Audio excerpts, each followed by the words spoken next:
Quiere decir que en la época de Jesús queda claro que hay un comienzo del desarrollo de la mística judía y que podríamos considerar a Yeshua de Nazaret, a Jesús, como un místico judío. Es decir, una persona que, por ejemplo, como rabino, está diciendo en el Nuevo Testamento, si usted quiere ir a orar al Padre, se encierra en su habitación y ora al Padre en lo secreto, eso es mística.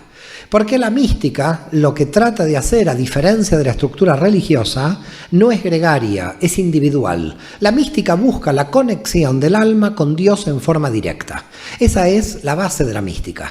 La mística no es gregaria por naturaleza. Sí es verdad que los rabinos realizaron una interpretación a través de los siglos de que era importante el minyan, es decir, las 10 personas, inclusive hicieron una especie de paralelismo entre el minyan, las 10 personas, por supuesto hombres mayores de 13 años, que le hicieron un paralelismo a las 10 sefirots del árbol de la vida, las 10 dimensiones. Por lo tanto, hay un sistema gregario, un sistema social. La religión es social, la espiritualidad es individual.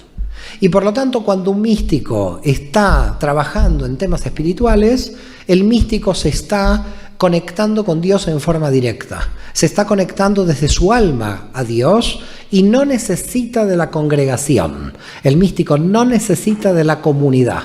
Puede conectar con Dios en forma directa, por lo tanto, el modelo del místico es cuando Abraham conecta directamente con Dios. El modelo del místico es el modelo de Génesis, no el modelo de Éxodo. No es un pueblo que intermedia, no es Moisés como intermediario entre Dios y el pueblo de Israel, o la iglesia intermediaria entre Dios y los hombres. No hay intermediación en mística. En mística hay una pretensión del alma de contactar directamente. Y ese contacto directo que tuvo Abraham en el Génesis también se volvió a repetir con los profetas de Israel. Isaías, Jeremías y todos los profetas que ustedes tienen en el Antiguo Testamento tienen una característica: vuelven a tomar contacto con Dios en forma directa. Por lo tanto, podemos decir que la mística también tiene un componente profético, no solamente tiene un componente posterior individual, sino que el individuo profeta, fíjense que profeta, si nosotros lo decimos en hebreo, se denomina Nabí, profeta es Nabí, pero Nabí también puede ser vidente, porque el profeta es vidente. Entonces, si alguien aquí en Madrid dice fui a una vidente, está diciendo fui un profeta. Está diciendo exactamente lo mismo, porque es el mismo término en hebreo. Y el profeta es un vidente, pero es uno que tiene esa efusión del Espíritu Divino porque tiene conexión directa con Dios. En consecuencia, el místico se vuelve a lo largo de la historia un peligro institucional, porque las instituciones están basadas en la intermediación y el místico lo que aboga es la no intermediación. Es decir, si nosotros vamos al texto del Nuevo Testamento, no encontramos a Jesús de Nazaret diciendo usted tiene que ir a misa a las 8 de la mañana. Jesús de Nazaret dice usted enciérrese en su habitación y ore al Padre en lo secreto. Eso es mística. ¿Estamos de acuerdo? Ahí no hay institución, porque no hay intermediación. Por lo tanto, el místico, en realidad, no es antisistema, es asistema, porque no entiende el poder. Directamente desintegra el poder, porque no hay una institución que haga de intermediación del poder. ¿Me van siguiendo más o menos? Por lo tanto, el profeta de Israel es un profeta que va contra el rey. En general, si uno lee el Antiguo Testamento, el Tanaj en hebreo, usted verá que casi todos los profetas iban contra los reyes. Empecemos con Natán, con el rey David. ¿Por qué iban contra los reyes? Porque al profeta no le interesa el poder, no le interesa la intermediación, le interesa la revelación directa.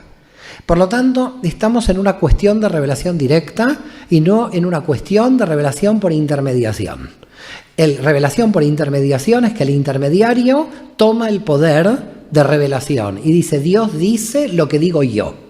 Y cuando el profeta aparece, dice directamente, usted se conecta en forma directa. Por lo tanto, en la historia, hasta el siglo XXI, los místicos siempre eran pocos, apartados de la comunidad y en definitiva no informaban a la comunidad lo que estaban estudiando. Es decir, directamente quedaban en el secreto.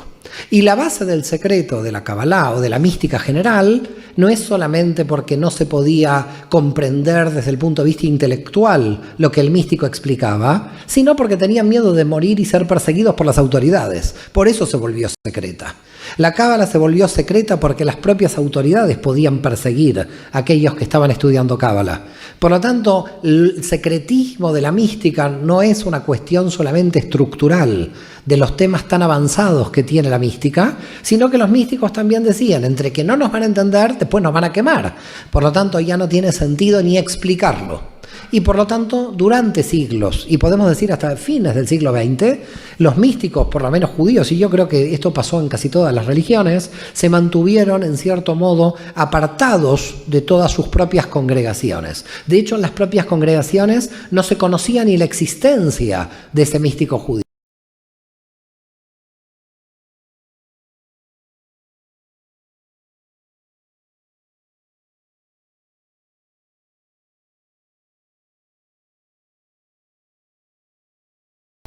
Suscríbete, hacete miembro, compartí el canal y ayúdanos con tu Sedacá. Está nuestro PayPal ahí en la información. Si querés clases de Kabbalah, me escribís a signo67@gmail.com. Shalom uberajá para todos.